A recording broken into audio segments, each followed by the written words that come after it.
Good evening. Welcome to the Cybersecurity and Cryptocurrency Podcast. Today is Wednesday, September the 26th of 2018. This is episode 36. Got some cool stuff to talk about today. We're going to talk about our friends at Zoho and some of the things that were going on there. It was a pretty big story, and it affected a ton of people. We'll talk a little bit about that. And then we're also going to talk about more of these cryptocurrencies that are fake and that are attempting to scam people on the market. They basically come up with a coin and do their ICO and bail. So we'll talk a little bit about that and what to look out for, what some of the red flags are. But first, we'll talk about the Zoho issue. Zoho was sending phishing emails from their domain. Somebody at their company had been hacked, and my company actually received a bunch of these emails from Zoho, and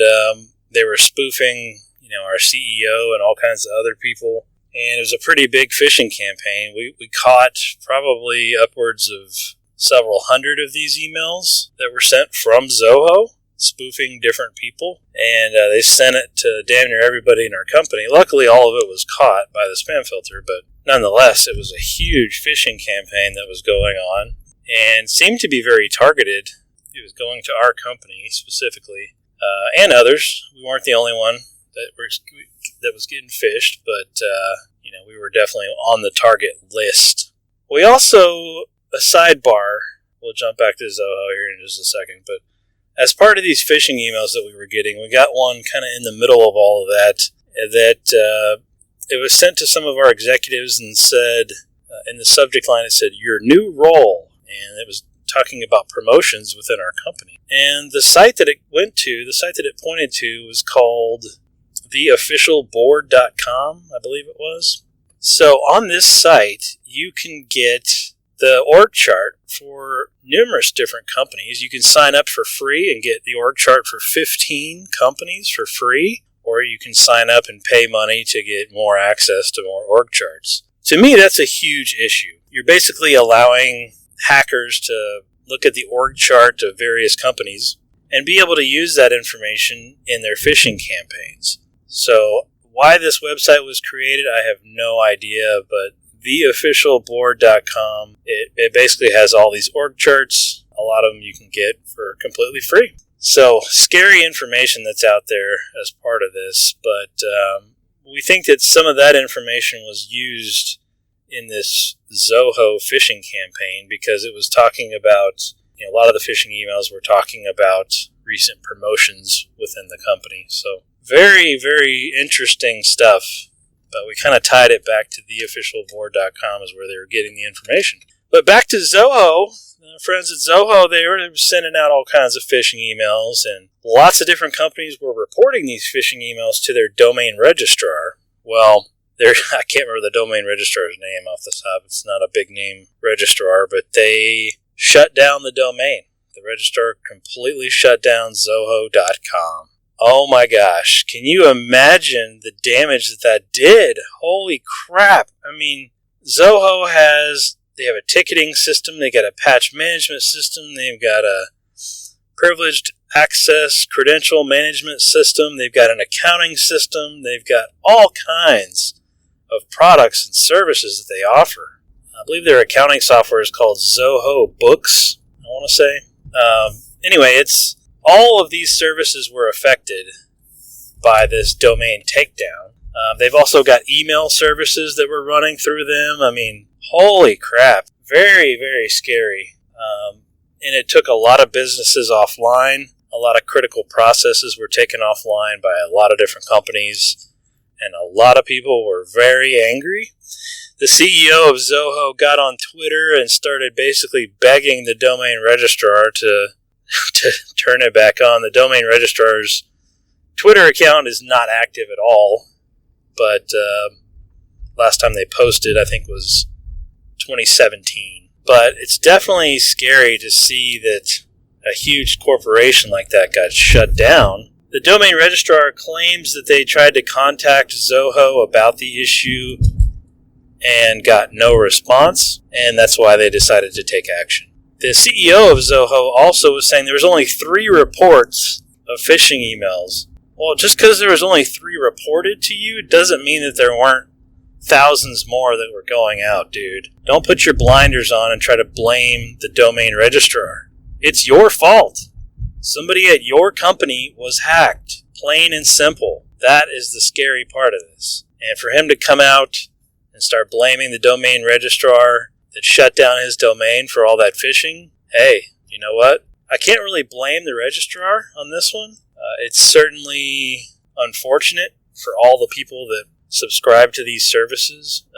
Manage Engine is a huge part of Zoho as well. That's what does their patching and stuff like that.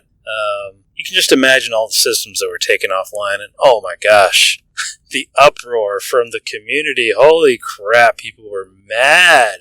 Rightfully so. People were trying to do their accounting, and they can't get to their accounting system because it's offline. And even when the domain registrar reinstated everything and turned everything back on, they had to wait for DNS to propagate, and that kept them offline even longer, I think for an extra day. So, man, what a blow to the Zoho Corporation. That's just, oh my gosh, that hurts.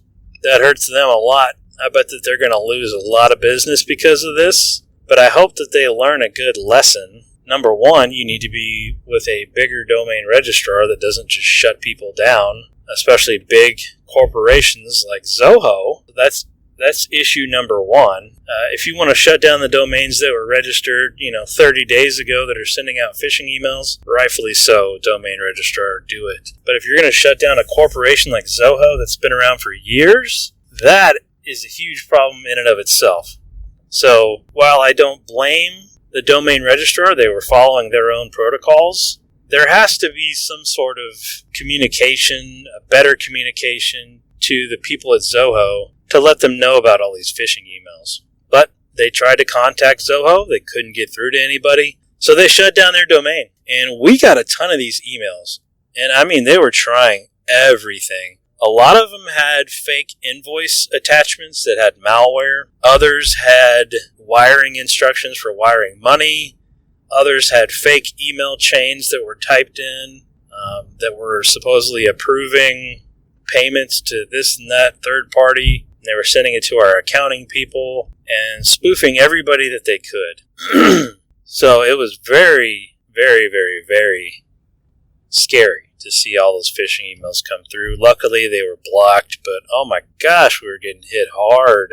Getting hit really hard. So I can only imagine how many total emails went out, but it was rough. And I want to say that the compromised account that it was sending from was like their marketing account or something like that, some generic name at Zoho.com. Anyway, it was a big to-do. They shut down their domain. Holy crap. So I'm sorry if you use Zoho products and they were offline for a couple of days there. But, that's what Zoho gets for using that domain registrar and not taking security seriously enough. And the CEO is trying to blame everybody but themselves. That's just a huge mistake.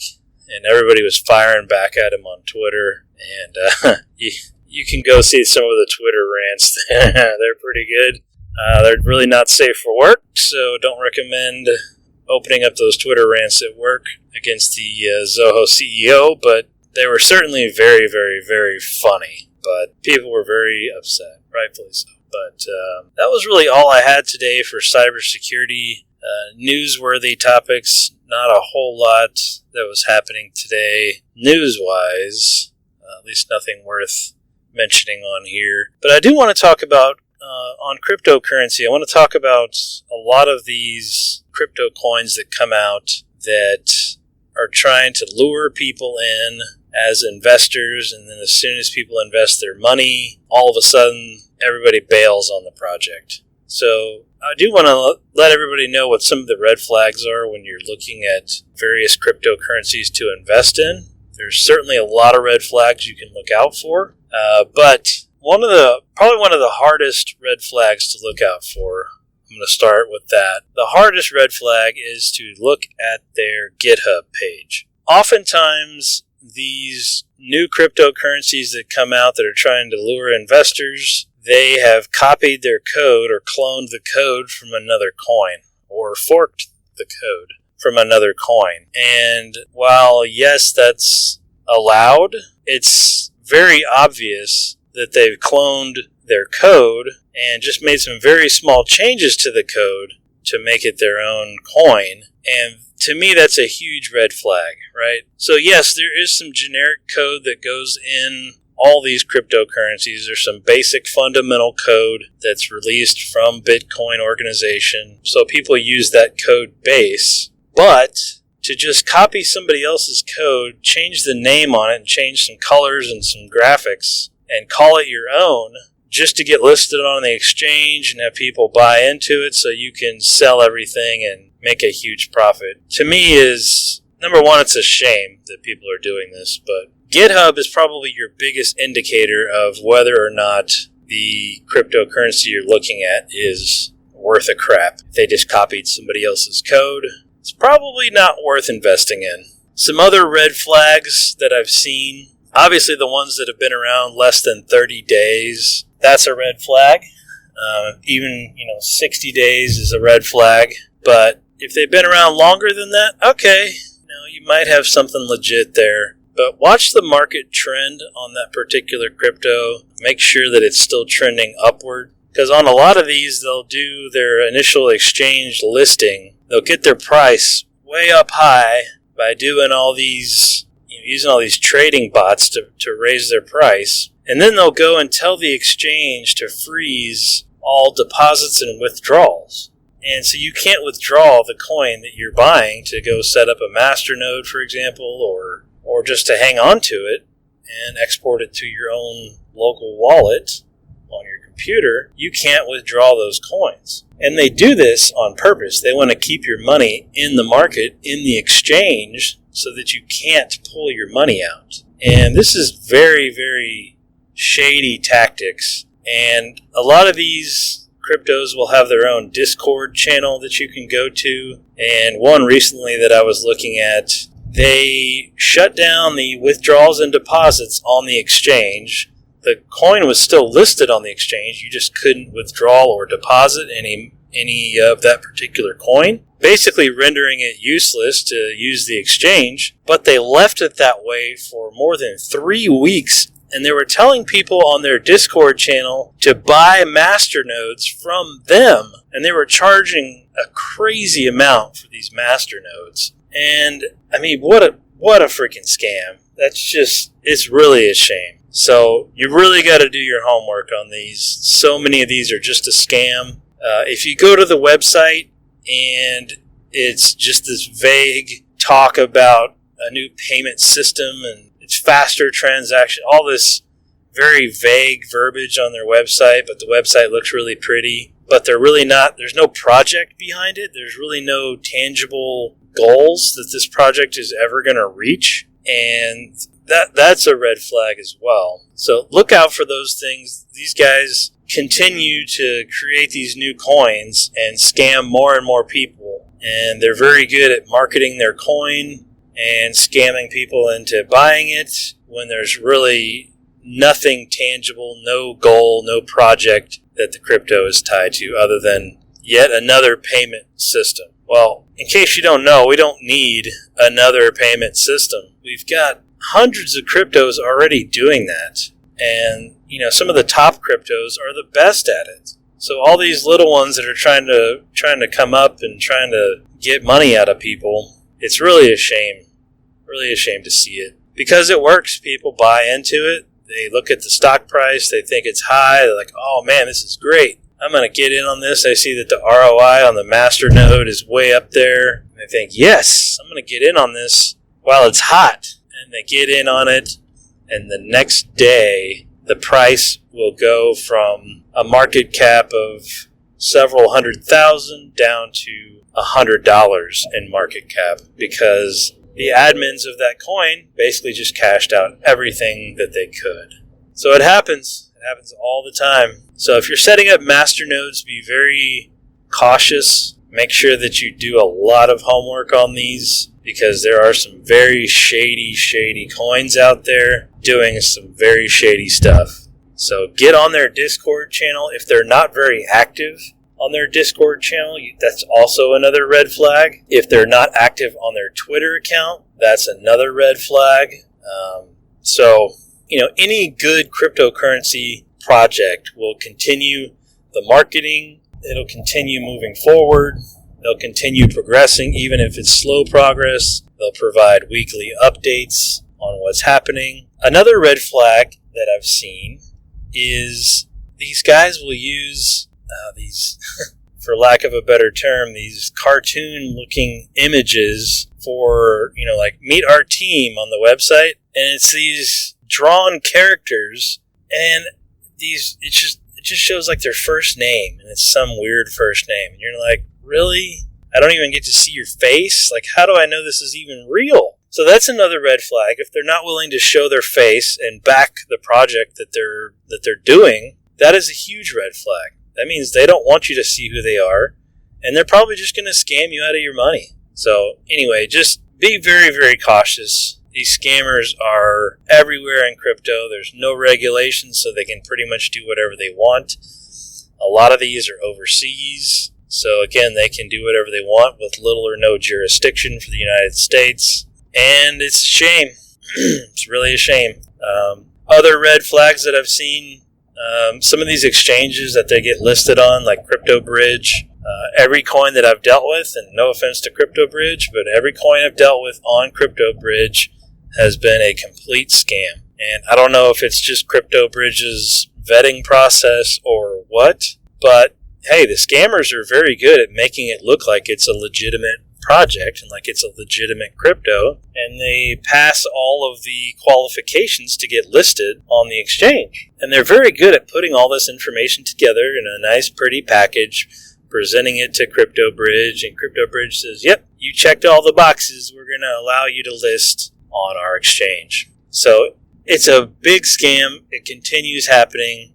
Just want to make everybody aware that you need to get on these Discord channels and watch the activity, read what people are saying about the crypto. Make sure that the coin has been around longer than 30 days, longer than 6 months even. And if it's been around for 6 months, look and make sure there's still activity on their Discord channels and on their Twitter accounts. There needs to be constant weekly updates and constant activity on those social media channels for it to not be a red flag. And some of these will do these updates weekly. They'll do these updates weekly, and they basically tell you absolutely nothing for part of the update other than we're making progress on our coin and we're developing in the background and blah, blah, blah, and just to lead people along. And, typically these are around for about 30 days and then they're gone. So anyway, don't fall victim to these. These are huge scams. There's some other really nasty scams out there that are...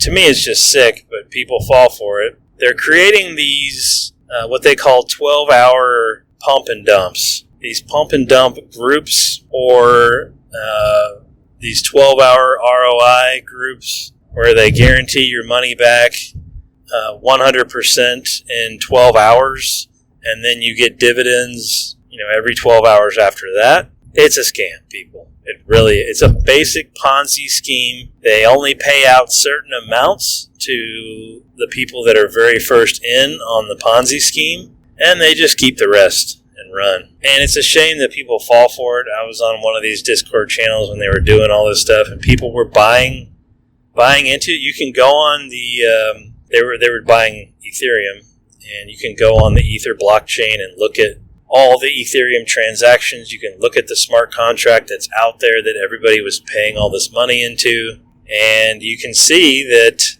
all of a sudden it just stops paying out, and then all of a sudden all of the money disappears and goes to another account and to another account, then gets exchanged for something else, and then you start losing the trail. So it's a very common tactic as well, so don't fall prey to these 12-hour ROI scams that are out there either. Use logic, use good judgment. It's too good to be true. It probably is. Unless you just like taking risks, then hey, go for it. But if you're like most people, you don't want to risk it, and I don't blame you. Avoid these scams altogether if you can. But anyway, that's all I had for today. Wanted to keep it kind of short and sweet. But if you want to follow me on Twitter, I'm at eEnglish34 on Twitter, at eEnglish34. Hit me up on there if you got any show ideas or topics you'd like me to talk about. Hit me up on the Twitter. All right, folks. Thank you, everybody, for listening, and we will talk again later this week.